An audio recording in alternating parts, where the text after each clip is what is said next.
The very foundation of southwestern pottery is the clay that the pots are formed from. In this video, we will look at and learn about the clays used by traditional potters in the American Southwest. The American Southwest is a geologically diverse region containing every conceivable type of clay. Kaolinite, illite, smectite, and chlorite clays are all found here, deposited in primary, sedimentary, lacustrine, and marine type deposits. The native peoples that live on this land started making pottery from the clay found here over 2,000 years ago, and many of those groups continue to make pottery in the traditional manner to this day. Although most native potters tend to use the clays found on their tribal lands, historically they were restricted to clays that were within a few hours' walk from their villages. In those days, the clays near their villages were not always the best.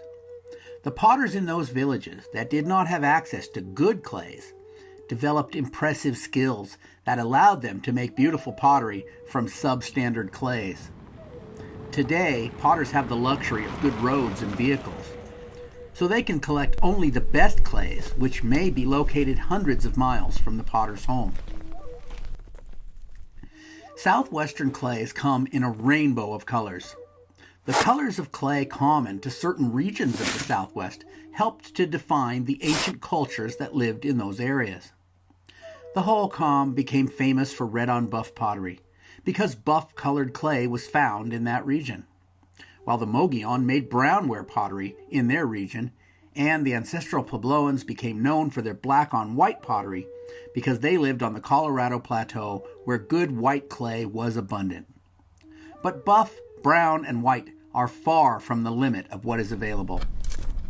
Potters that grow up in pottery-producing communities may not need to learn to find clay in the wild because they are taught to use their ancestral clay quarries.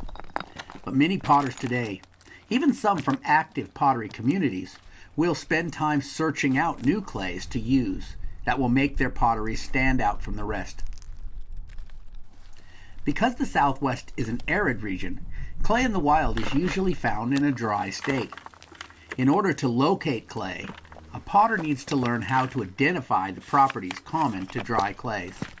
These properties include a crackled texture, angular chunks, often with a patina on them, soil that holds on to tracks, be they human, animal, or car, long after the mud has dried.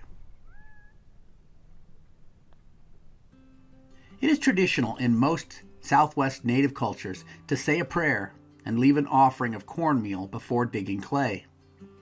The potters of Acoma Pueblo won't even show outsiders where they dig their clay because their clay quarry is sacred to them. Before it can be used to make a pot, clay needs to be processed. Traditionally, most clay was ground to powder using a mano and metate. Today, many potters purify their clay by soaking it, mixing it into a slurry, and passing it through a screen to remove all impurities, or letting gravity separate the clay from the larger particles in a process called levigation. Unwanted impurities in the clay may include sand, silt, roots, and sticks. But at this stage, the clay is still not ready for use. Before it can be used to make pottery, it must have non-plastic material added to the clay, which can help it to dry more evenly and protect against thermal shock in the firing. This material is called temper. Traditional temper materials include sand, volcanic ash, ground stone, and ground potsherds, also known as grog. Temper is often collected from the desert, just like the clay, and is added in different amounts depending on the needs of the clay being used. Some clays need 50% temper added, others 15%, and some clays don't need any. These clays, known as self-tempering clays, naturally contain enough non-plastic materials to make them usable. Because all clays have different properties, not all clays are usable for forming pottery.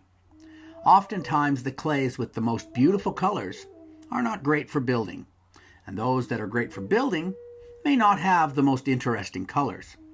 Because of this, Southwest potters will often cover the pot with a slip made from a different clay of a more desirable color.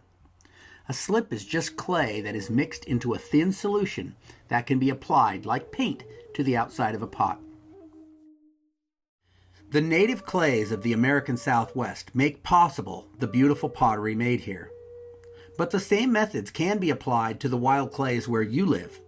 So don't hesitate to collect clay near you and try some of the procedures outlined in this video. In future videos in this series, I will cover other elements of Southwestern pottery, so make sure you're subscribed so you don't miss anything. Thanks for watching. I'll catch you next time.